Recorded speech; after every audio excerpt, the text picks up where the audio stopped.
In den Straßen von Magnolia ereignete sich nachts eine gefährliche Verfolgungsjagd. Gegen 23:15 Uhr versuchte die Stadtpolizei, einen weißen Chevrolet Malibu anzuhalten, doch der Fahrer flüchtete.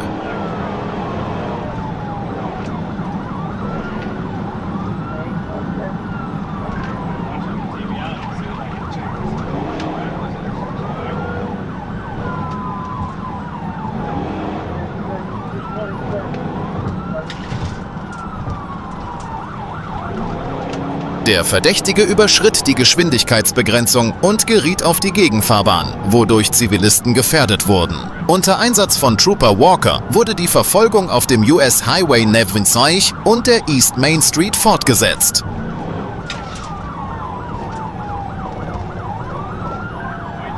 Wenn Sie diese actiongeladenen Verfolgungsjagden mögen und neugierig auf Polizeiberichte sind, können Sie unseren Kanal abonnieren. Wir veröffentlichen jede Woche 2 neue Videos.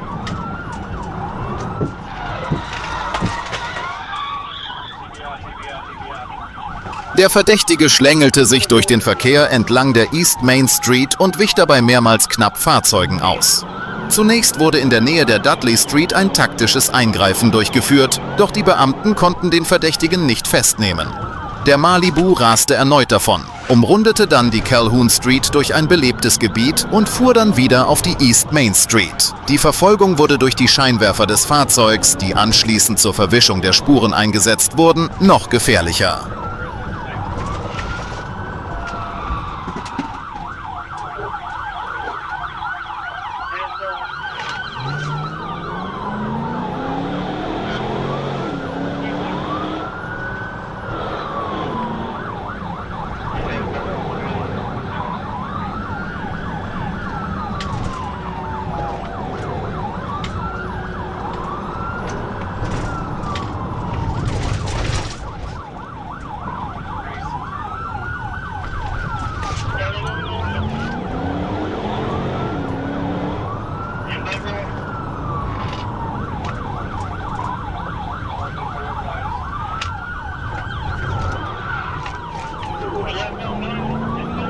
Verfolgungsjagden der Polizei variieren weltweit. In den USA, insbesondere in den Südstaaten, wenden Polizeifahrzeuge häufig Manöver wie TVI an. Während Hochgeschwindigkeitsverfolgungsjagden in den meisten europäischen Ländern schnell beendet werden, sind Motorradfluchten in Lateinamerika weit verbreitet. Dieser Vorfall in Magnolia war typisch für die entschlossenen Verfolgungsjagden im amerikanischen Stil.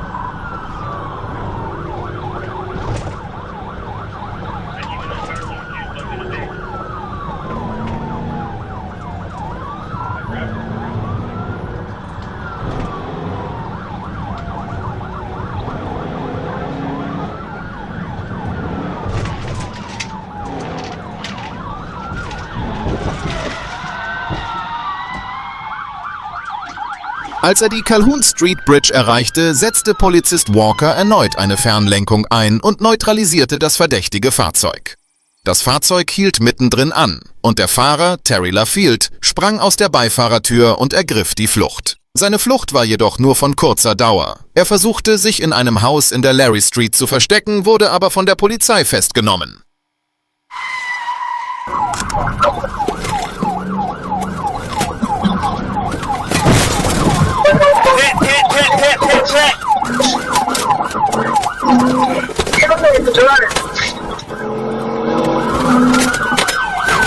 Am 4. Mai 2025 gegen 0:20 Uhr meldete die Polizei von Grand Rapids, dass ein gestohlenes Fahrzeug einen Fußgänger erfasst hatte und gefährlich durch die Stadt fuhr. Die Beamten verfolgten das Fahrzeug auf der US 139, verloren es jedoch in der Dunkelheit aus den Augen.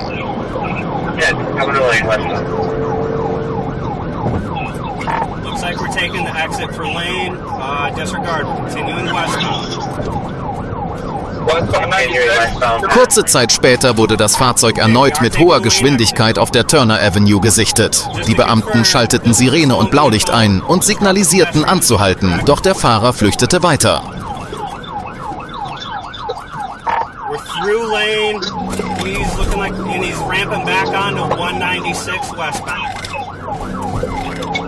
Ramping back on. It definitely fled from officers. We did not locate a victim. It is still unidentified and allegedly struck a victim. However, we do not have that victim. Okay, we're through Bridge Street, still westbound. Speeds are 90. Through Bridge, these are 90. Ramping off at Lake Michigan Drive. Solche Vorfälle werden in US-amerikanischen Städten häufig gemeldet. Insbesondere gestohlene Fahrzeuge werden bekanntermaßen nicht nur für Fluchten, sondern auch für Drogenhandel oder Raubüberfälle genutzt. Während die Polizei in Europa riskante Verfolgungsjagden schnell beendet, entscheiden sich Fahrer in den USA oft für die Flucht mit voller Geschwindigkeit und riskieren alles. Dadurch geraten normale Bürger in Lebensgefahr. 80. No traffic. Swing, speed 80, no traffic. If you get walkers up there, making help stop, please. Coming up to Koval. Speeds are 60. No traffic. We are going to be taking a northbound shot on Koval. Northbound Cole from Lake Michigan Drive.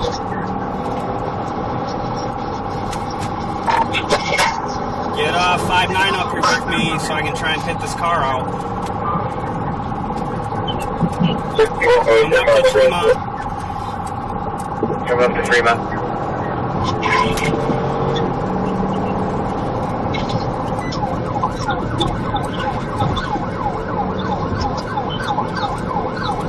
Through Gordon, speeds are 75, still no traffic. Im Zuge der Ermittlungen stellte sich heraus, dass das Fahrzeug tatsächlich im Raum Kentwood gestohlen und der Polizei übergeben worden war. Die Polizei von Grand Rapids gab bekannt, dass gegen Fahrer und Beifahrer Anklage erhoben und ein Haftbefehl gegen den flüchtigen Fahrer erlassen wird. Der Gesundheitszustand des Opfers des Fußgängerunfalls wird ebenfalls überwacht. Eastbound, Leonard from Cole. Speeds are 60, no traffic. Speed 50, no traffic.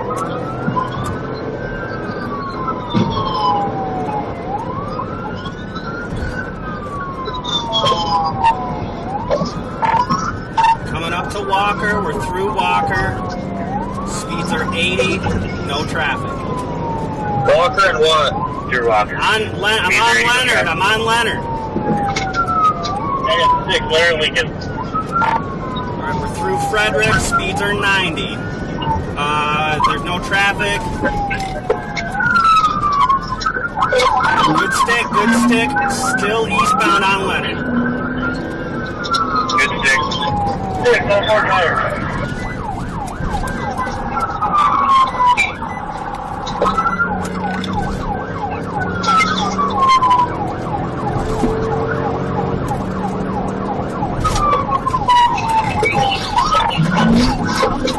Southbound on Alpine. Southbound Alpine.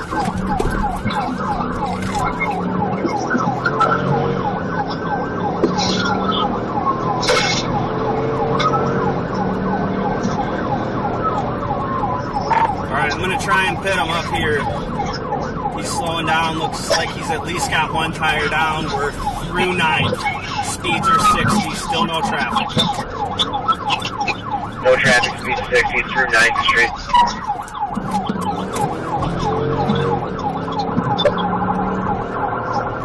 Die Verfolgung endete auf der Stocking Avenue NW in der Nähe der 5th Street. Dort wurde ein präzises PT-Manöver durchgeführt, das das Fahrzeug zum Stehen brachte. Sobald das Fahrzeug anhielt, versuchten der Fahrer und 2 Passagiere zu Fuß zu fliehen. Die Polizei nahm die Insassen auf den Vorder- und Rücksitzen schnell fest und konnte den Fahrer verstecken. Zeugenaussagen bestätigten, dass der Flüchtige am Steuer saß. Es stellte sich außerdem heraus, dass der Fahrer sich des Anfahrens eines Fußgängers bewusst war.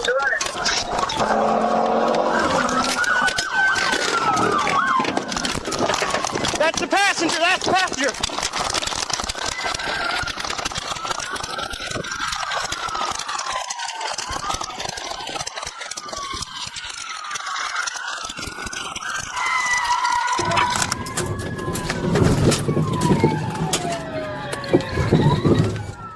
Another TBI. Gegen 1 Uhr wurden ruhige Straßen in einem Wohngebiet plötzlich zum Schauplatz einer gefährlichen Verfolgungsjagd. Polizisten in Oklahoma City entdeckten ein Auto, das ohne zu blinken abbog. Donald Ray, 62, ignorierte am Steuer ein Stoppschild und raste mit 105 Kilometer in Wohnhäuser.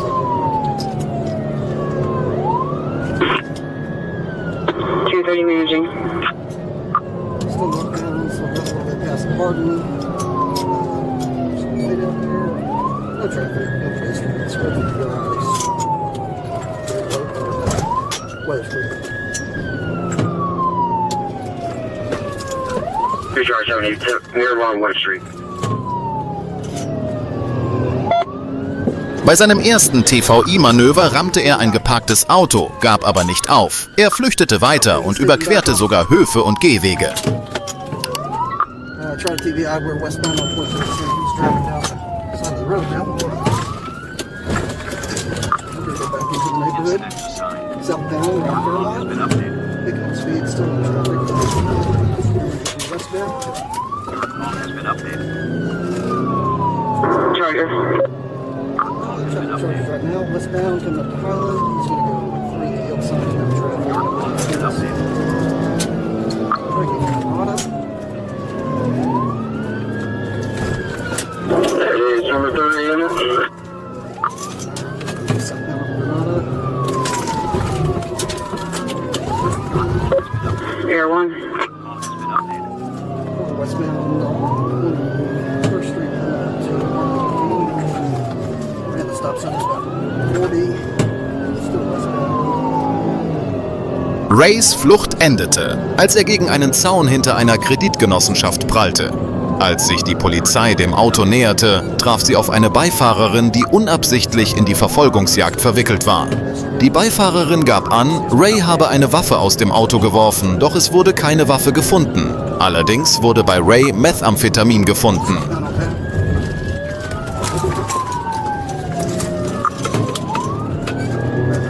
At the stop sign, 20th Street.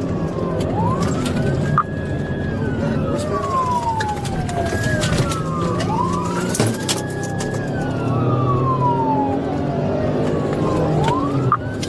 About 15 minute traffic.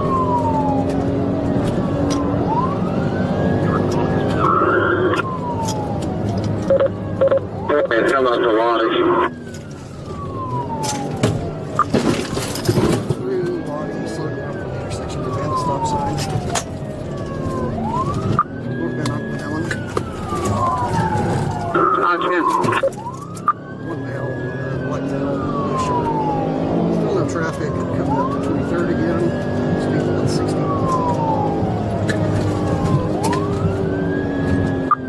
Braking at 23rd. It's gonna go straight.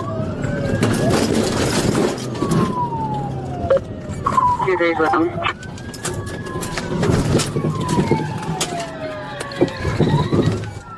Another TBI.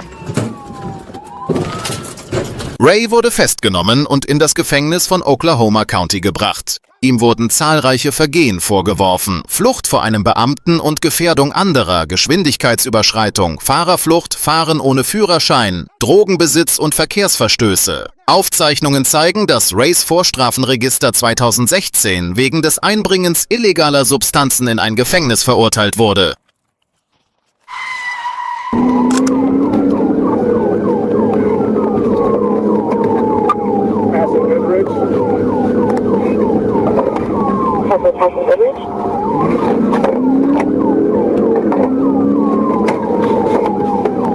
Was als gewöhnliche Verkehrskontrolle am Abend begann, eskalierte schnell zu einer gefährlichen Verfolgungsjagd.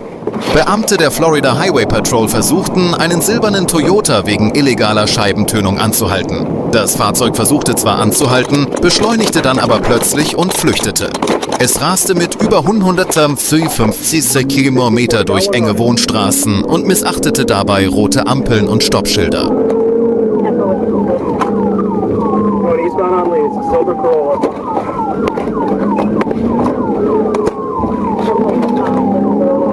Are you 1031? That's 1031. Subject 3 traffic with 1540. What's your current 1020? Eastbound Lee, east of I-4. Heavy traffic. 10-4 eastbound Lee, east of I-4. Heavy traffic. What's your current speed?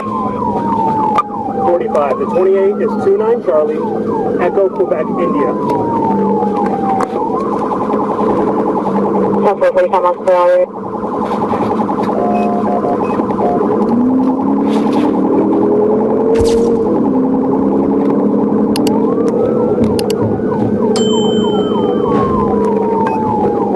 Vehicles coming back 5429 Silver Toyota, detail requiring 52826, switch shift with Jonathan Williams.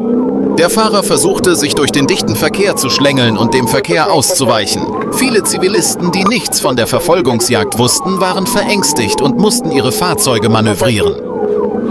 35. 10-4, we'll bring you.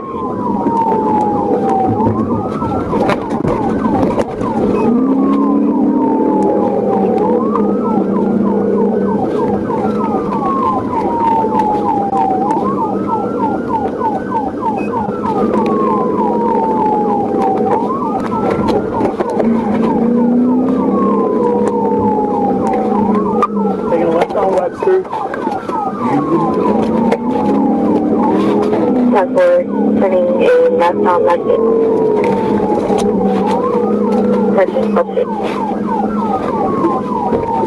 Left on Dennis.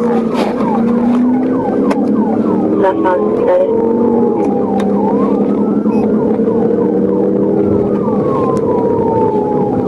Während der Flucht gerieten die Verdächtigen in den Gegenverkehr und gefährdeten so das Leben vieler Menschen.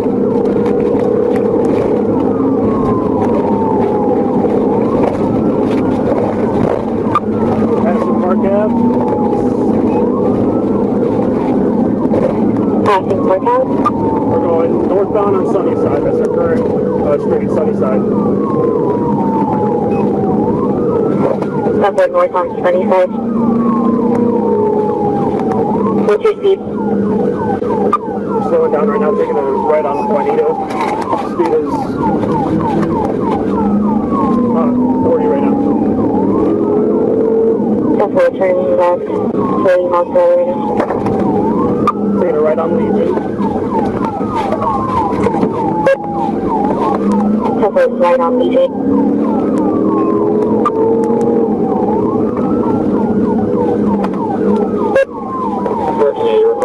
Verfolgungsjagden in den USA dauern aufgrund hoher Geschwindigkeitsbegrenzungen und ausgedehnter Autobahnnetze oft länger als in anderen Ländern. Besonders nachts, auf leeren Straßen, können Fahrer Manöver durchführen, die ein Eingreifen der Polizei erschweren. In Ländern wie Großbritannien hingegen können Fluchtversuche dank Polizeihubschraubern und Echtzeitkoordinationssystemen schnell unter Kontrolle gebracht werden. In Gebieten wie Florida bewahren Kriminelle oft Drogen und Waffen in ihren Fahrzeugen auf, um sich bis zum letzten Moment nicht zu ergeben. 50, no traffic. Subway 15 no traffic.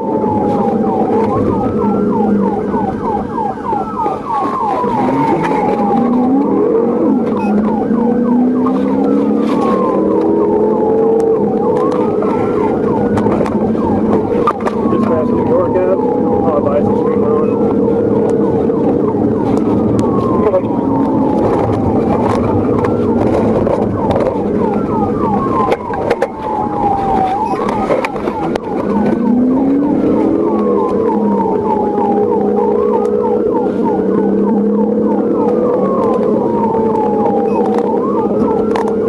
We're on Lincoln Circle, Lincoln Circle.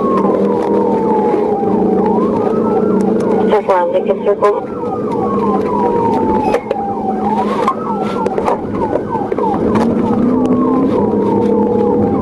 What's your speed? 35. So the 14 of Monty, based on the terrain here, there's too many turns. Take a left on Webster. Clear. We're taking a right on Palmer, which will be eastbound. Bei der polizeilichen Vernehmung versuchte Reyes, einen falschen Ausweis vorzulegen. Doch seine wahre Identität wurde dank des Rapid-ID-Systems identifiziert. Bei der Durchsuchung seines Fahrzeugs wurden 2 geladene Handfeuerwaffen, 475,5 Gramm Marihuana, eine kleine Menge Crack und eine nicht identifizierte blaue Substanz gefunden. Auch Verpackungsmaterial deutete auf eine Beteiligung am Drogenhandel hin. Reyes wurde mit entzogenem Führerschein festgenommen und in das Gefängnis von Orange County gebracht. Es stellte sich heraus, dass der Verdächtige bereits wegen Vorlage falscher Ausweise gegenüber der Polizei vorbestraft war. 240, what's your 1020? For whiskey again. Self-corrected. Traffic will correct.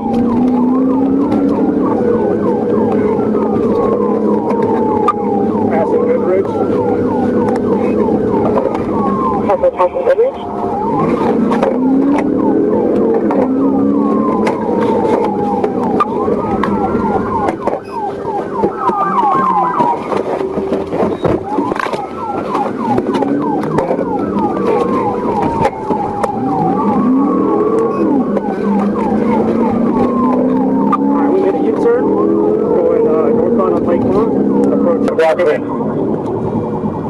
Traffic approaching 436 on the trail northward. Here's the driver of Clinic. Traffic out of health clinic. He's standing in the back. Die Verfolgungsjagd endete auf dem Parkplatz einer Advent Health Klinik in der Aloma Avenue. 2 Verdächtige stiegen aus ihrem Fahrzeug und versuchten zu Fuß zu fliehen. Einer von ihnen, der 19-jährige Jonathan Adrian Reyes, wurde kurz darauf festgenommen. Der andere Beifahrer ist jedoch noch auf freiem Fuß.